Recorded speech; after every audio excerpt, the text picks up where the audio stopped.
Imagine a king, a figure of immense power and authority draped in regal robes seated on a grand throne.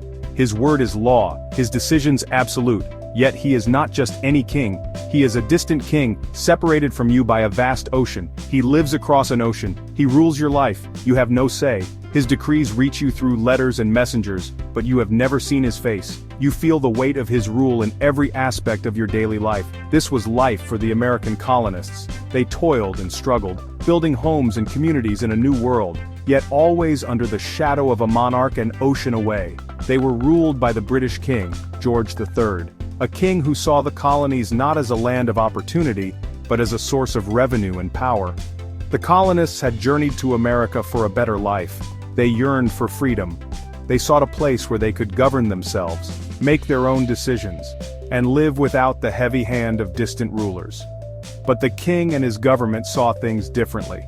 To them, the colonies were a means to an end, a way to bolster the wealth and power of the British Empire. They imposed taxes and laws without the consent of the colonists, fueling resentment and anger. They saw the colonies as a source of wealth. The riches of the New World flowed back to Britain, while the colonists were left to bear the burden of heavy taxes and restrictive laws. This difference in views, this clash of desires would lead to a revolution. A revolution born out of the desire for self-determination and the right to govern one's own destiny. The American Revolution wasn't just about taxes or tea, it was about ideas.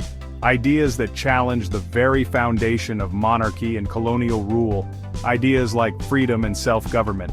The belief that people had the right to choose their own leaders and make their own laws.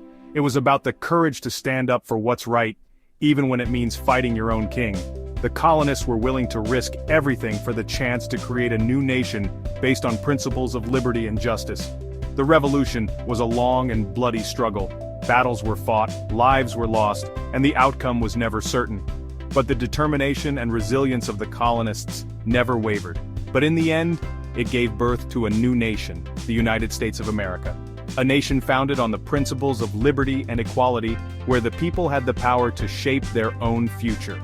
A nation founded on the principles of liberty and equality, a beacon of hope and freedom for people around the world, born from the courage and vision of those who dared to dream of a better future. The Atlantic Ocean is vast. It's a churning, mighty expanse of water. In the 1700s, this ocean separated the American colonies from Great Britain. It took weeks, even months, to sail across. This distance created a sense of separation.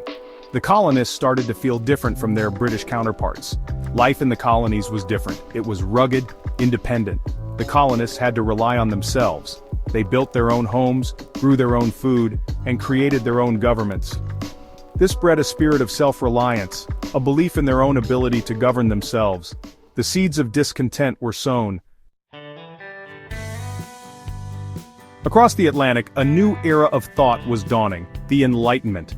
This period was characterized by a surge in intellectual and philosophical activity that sought to challenge the established norms and traditions of society. Thinkers like John Locke challenged the old ways. Locke in particular was a pivotal figure whose ideas would go on to influence generations. They questioned the very nature of power, governance, and human rights. These debates were not just academic. They had real-world implications that would ripple through societies. Locke argued that all men are born with natural rights, life, liberty, and property.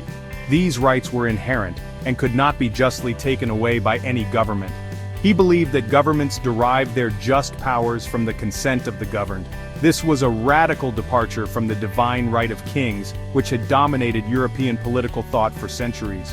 These ideas spread across the ocean, carried on the winds of change.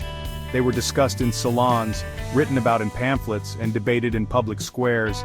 They found fertile ground in the minds of the colonists. The American colonies, with their unique blend of independence and community, were particularly receptive to these new ideas. The colonists, already yearning for more freedom, embraced these Enlightenment ideals. They saw in them a justification for their own desires for self-governance and autonomy. They started to question the legitimacy of British rule. Why should they be subject to laws and taxes imposed by a distant monarch? Why should a king, thousands of miles away, dictate their lives? These questions fueled a growing sense of American identity and a desire for independence. The colonists began to see themselves not as subjects, but as citizens deserving of rights. This shift in perspective was the seed from which the American Revolution would eventually grow, forever changing the course of history. In 1765, the British Parliament passed the Stamp Act. This act required colonists to pay a tax on all printed materials. From newspapers to legal documents, everything needed a stamp. The colonists were outraged. They saw it as an attempt to raise revenue without their consent. The cry of no taxation without representation echoed through the streets. The colonists argued that they should not be taxed by a parliament in which they had no representation. They organized protests, boycotted British goods, and even resorted to violence. The Stamp Act Congress, formed by representatives from 9 colonies, met to discuss their grievances. The act, a seemingly small tax, had ignited a firestorm of resistance. Tensions continued to simmer. In 1770, they reached a boiling point. On a cold March evening, a group of colonists gathered near a British customs house in Boston. They taunted the British soldiers stationed there, throwing snowballs and insults. The soldiers, feeling threatened, fired into the crowd. 5 colonists lay dead. The incident, dubbed the Boston Massacre, sent shockwaves through the colonies. The colonists used the event to further fuel anti-British sentiment. Paul Revere, a silversmith and patriot, created an engraving of the event depicting the British soldiers as aggressors. The image, widely circulated, galvanized colonial opinion against British rule. Section 6, A Cup of Rebellion, the Boston Tea Party. In 1773, the British Parliament passed the Tea Act. This legislation was intended to help the struggling British East India Company by allowing it to sell surplus tea directly to the American colonies, bypassing colonial merchants. The act effectively granted the company a monopoly on tea sales in the colonies, which angered many colonists who saw it as another example of taxation without representation. This act granted the British East India Company a monopoly on tea sales in the colonies. The company could now sell tea at a lower price than colonial merchants, but the tax on tea remained, which was a point of contention for the colonists. This meant that colonists could only buy tea from this one company, even if it was more expensive. Many colonists viewed this as an infringement on their economic freedom and a blatant attempt by the British government to assert control over the colonies. The frustration and anger among the colonists grew, leading to increased tensions and protests. On a cold December night, a group of colonists disguised as Native Americans boarded 3 British ships docked in Boston Harbor. These ships, the Dartmouth, the Eleanor, and the Beaver, were loaded with tea. The colonists, who were members of the Sons of Liberty, a secret revolutionary organization, took matters into their own hands to protest the Tea Act. They dumped 342 chests of tea into the water.